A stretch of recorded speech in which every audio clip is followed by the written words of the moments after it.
On page 12, you had a couple of first terms for some sequences, and I asked you to find for each of these the 43rd step in these sequences. Why was that challenging?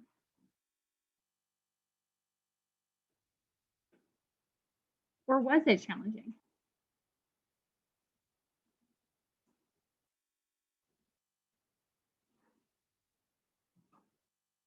Emma, what do you think?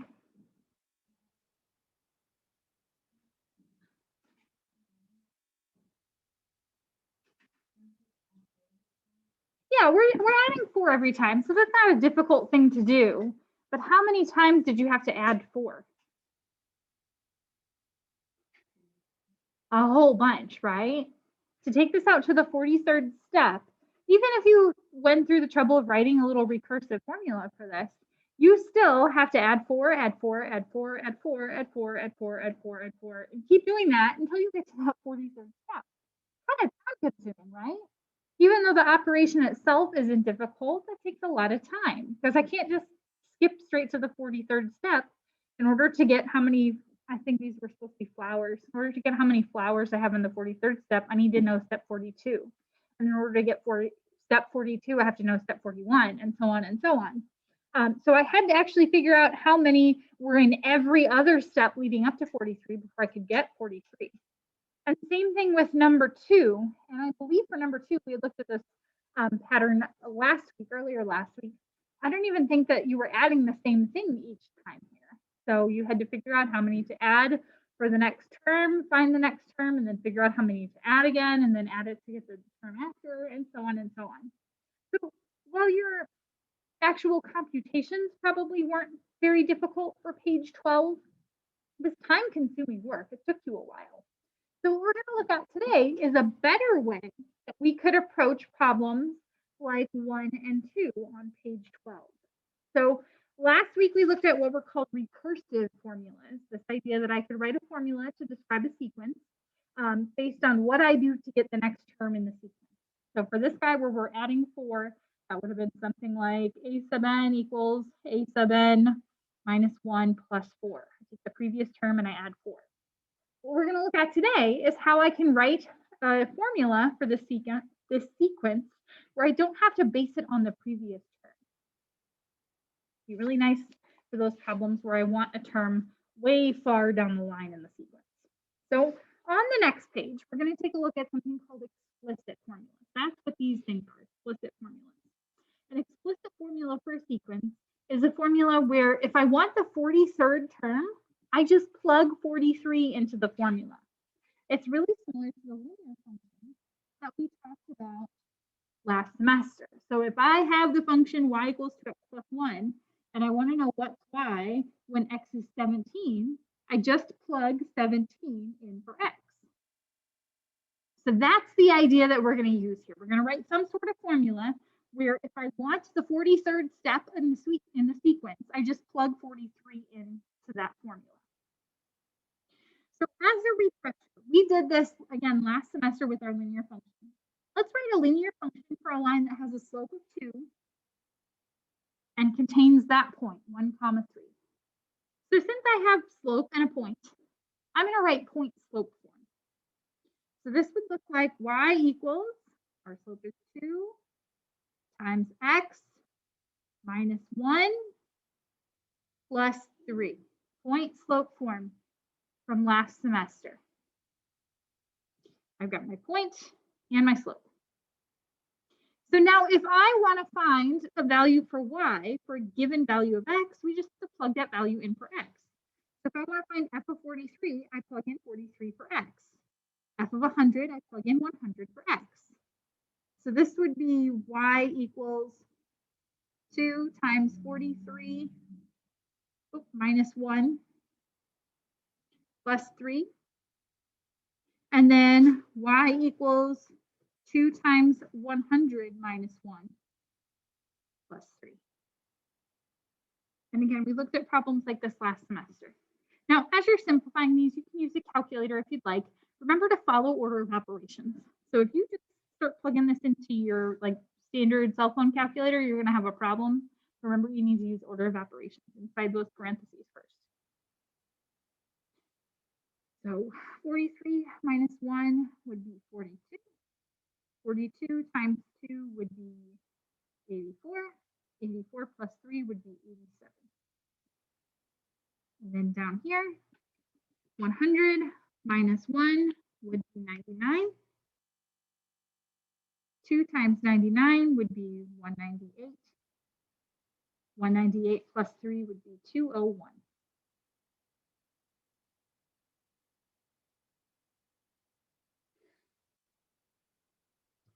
So now let's take a look at a sequence we saw last week.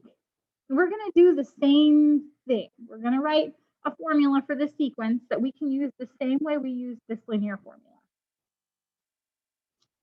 So again, we saw this tree pattern last week. We're starting with 3 trees, and then we've got 5 trees, and then we've got 7 trees.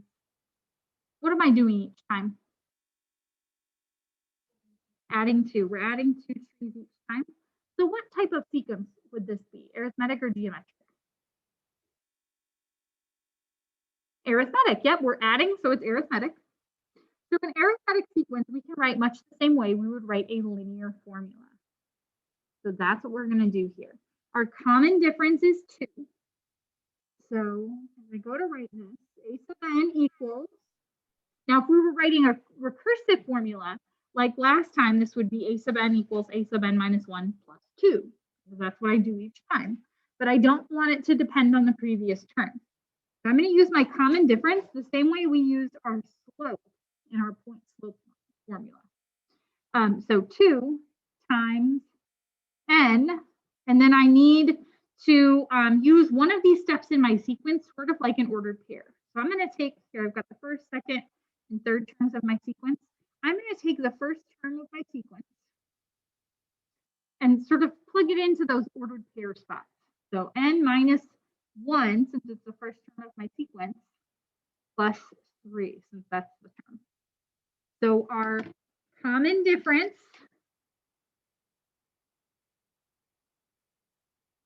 is in the same spot as our slope. Whatever term I'm using goes in sort of that x coordinate spot. And then the term itself goes at the end in the y spot. Okay, so here's my explicit formula for this sequence or tree sequence. So now if I want to find a sub 43, that means I'm going to plug 43 in for n. I don't have to find all the terms below 43. I just need to simplify right here. Same if I want to find a sub 100, the 100th term. I just plug 100 into that explicit formula. I don't have to find terms 1 through 99 in order to get it. And then notice this is actually the same as our linear formula above. So here we would get 87, and here we would get 201.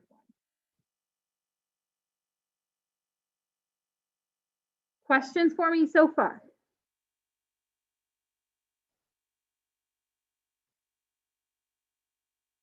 And then just like for point slope formula for a line, if I had a different point on the line, I could still write an equation using the slope in that particular point. I used the first term of my sequence, but I could have used the second term or the third term and been just fine. So if I wrote my sequence using the second term, my explicit formula would look like this. A sub n equals 2 times n minus 2 plus 5. If I wrote it using the third term, I know that the third term is 7. So my explicit formula would have been a sub n equals 2 times n minus 3 plus 7. All 3 of these describe the same sequence. And so if I were to say find a sub 43 using this sequence, this formula instead, 43 minus 2 would be 41. 41 times 2 would be 82. 82 plus 5 is still 87. So this works the same as this one. If I wanted to find the 100th term from this version of our explicit formula, 100 minus 3 is 97. 97 times 2 is 194. 194 plus 7 would give us 201. Same thing. Whichever of these I used, whichever of these I wrote. So when I have an arithmetic sequence, our explicit formula is going to look just like the point slope form for a line. Questions for me so far? Okay, so let's take a look at a geometric sequence. On the next page,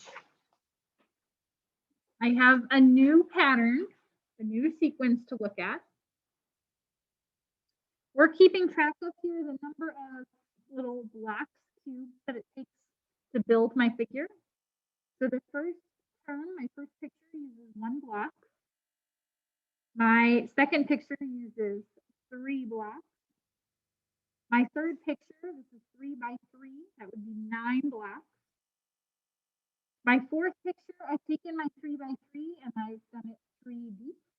So this would be 9 times 3, since I've got 3 of these, that would be 27.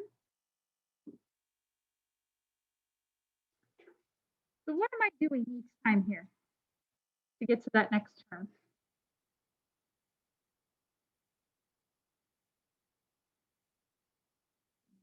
Multiplying by 3, yeah. Since we're multiplying, this would be a geometric sequence. And then we run an explicit formula that describes this geometric sequence. This one's going to look a little different.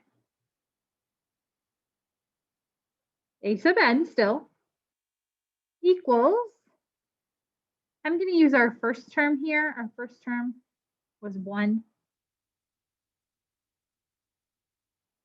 So equals 1 times 3 to the n minus 1 power.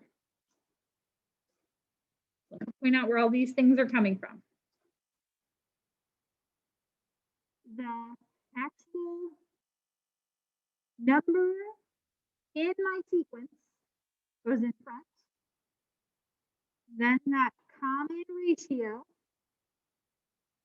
and then the exponent has the term I used, its place. So I use the first term, so that's a 1 here.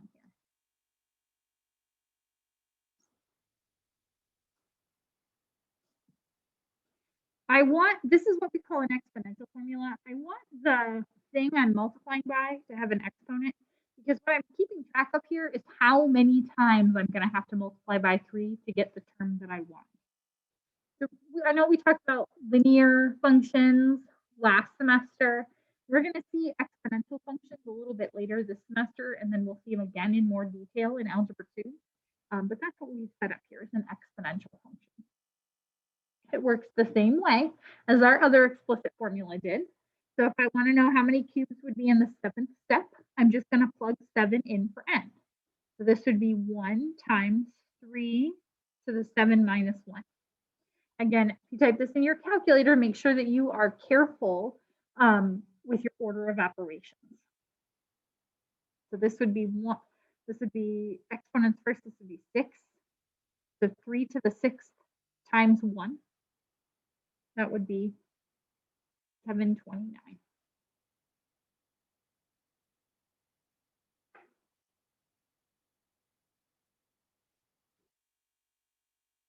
And then just like we could write multiple formulas if I used a different number in my sequence, I could do the same thing here for our geometric formulas that we did for our arithmetic formulas.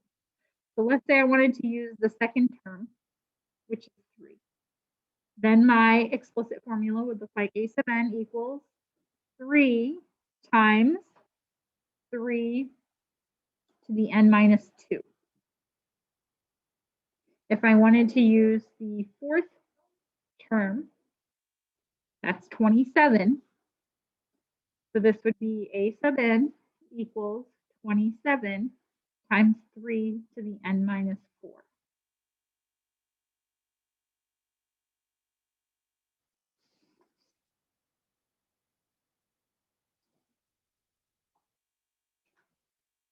Questions for me so far?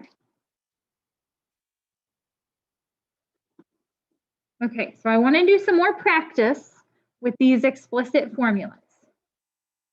So somewhere that you've got some spare room over here, down at the bottom, maybe on the last page somewhere where you've got some spare room, I want you to give these a try. So an arithmetic formula with a common difference of 4, the first term is 7. An arithmetic sequence with a common difference of -2, the third term is 5. A geometric sequence with a common ratio of 5, your first term is 6. And then your last one here, a geometric sequence with a common ratio of 1/2, your second term is -4. Give me an explicit formula for each of these.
Number 1, an arithmetic sequence with a common difference of 4 and the first term is 7.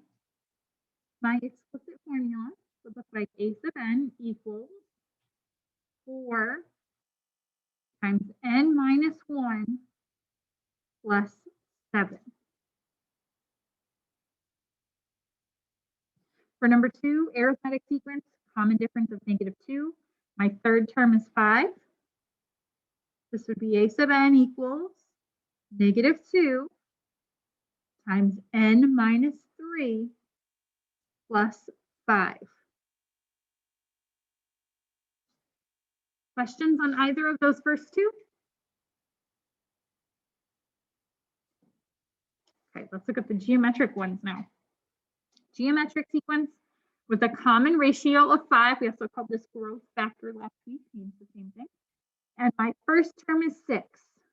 So this would look like a sub n equals 6 times 5 to the n minus 1.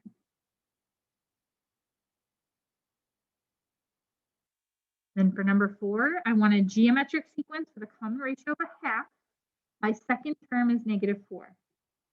So this would be a sub n equals negative 4 times a half to the n minus 2. I put the 1/2 in parentheses to make it clear that the 1/2 gets the exponent, not just the top of the fraction. You could also up here have put your 5 in parentheses if you wanted, but that's why I use parentheses on this one. Questions on those second two?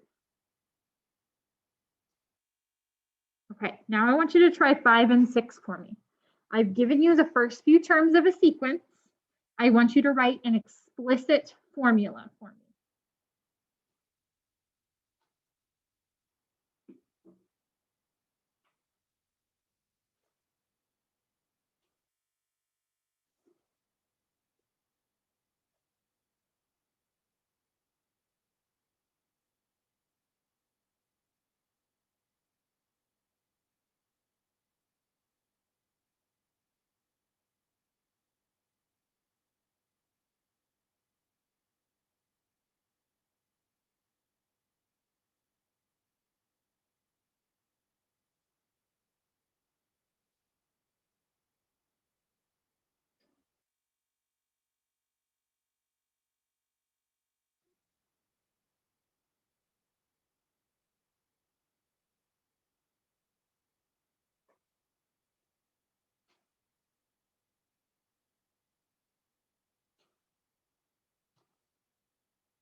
Okay, for number 5, what am I doing here to get to the next term?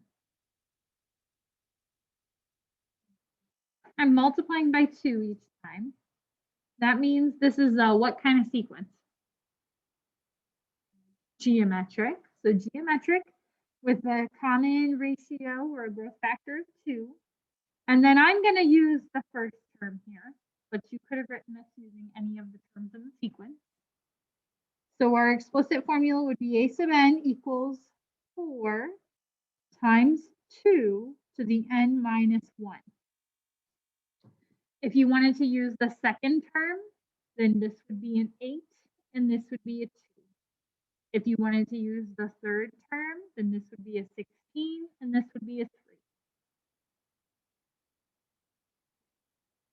And then how about number 6? What are we doing in number 6 each time?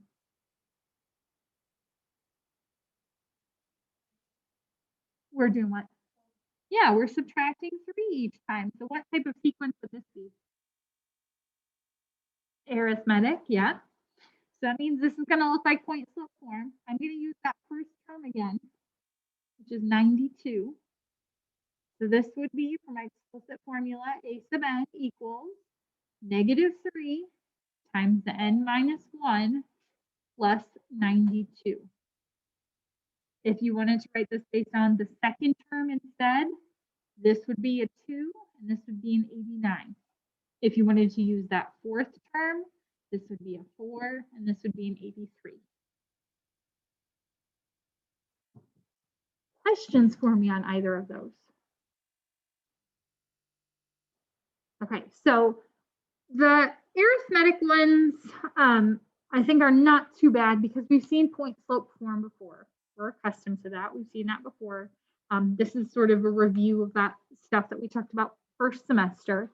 The geometric sequences, this explicit formula, we haven't seen this kind of format before, so that's new.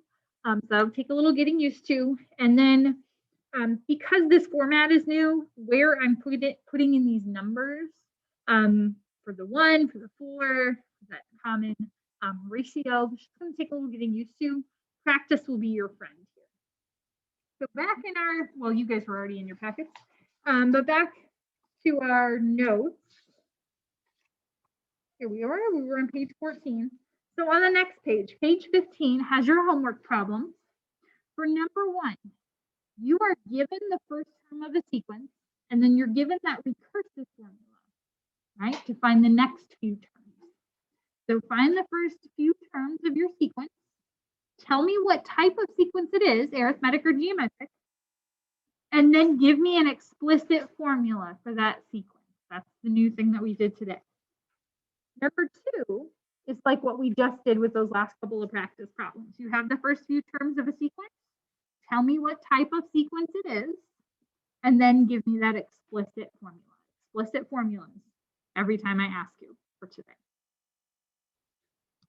Tomorrow and Wednesday, we're going to do some more practice on your in-person day with writing explicit formulas and being able to find terms from an explicit formula. That you do not, you guys who are in person today, you do not need to Zoom tomorrow. Work on your homework. And you guys who are on Zoom today, I'll see you in person tomorrow. Make sure you bring that paper that we worked on last week. We did the recursive side last week. We're going to work on the explicit side, the back side tomorrow. And then you guys bring them on Wednesday. Okay?